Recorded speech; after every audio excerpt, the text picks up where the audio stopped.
নিরাপত্তার সাথে অপরাধ করুক না কেন, সে গ্রেপ্তার দিনাজপুর পুলিশের হাতে গ্রেপ্তার হবেই।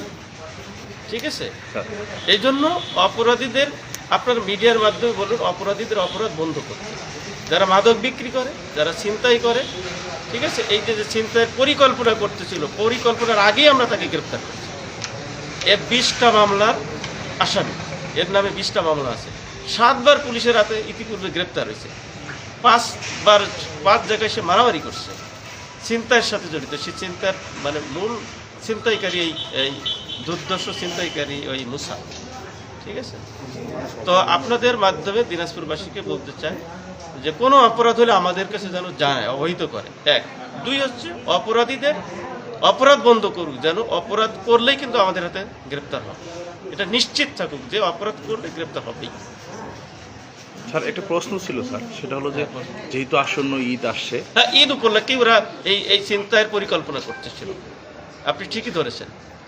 এই জন্য আমরা এই সংবাদটা পেয়ে ওকে খুঁজতে থাকি। চিন্তাই করতে পারে নাই, তার আগে আমরা তাকে গ্রেপ্তার করেছি। স্যার আমাদের কাছে একটা মেসেজ আছে, সে নাকি অস্ত্র ব্যবহারও করে এবং সে তাকে রিমান্ড চাইবো। রিমান্ড চাইবেন। আরেকটা বিষয় স্যার, যেহেতু আপনি বলেছেন যে 7বার চাপাতি উদ্ধার হয়েছে, তাকে 7বার অ্যারেস্ট করা হয়েছে, কিন্তু এই কিছুদিন পরেই স্যার সে আবার জামিনে বের হয়ে আসে, এই কর্মকাণ্ডগুলো চালায়।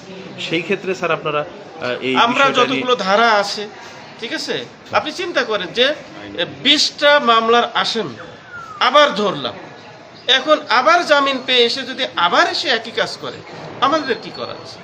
আমরা তো যেগুলো ধারা আছে যেভাবে লেখা সেভাবে তো লিখে দিচ্ছি।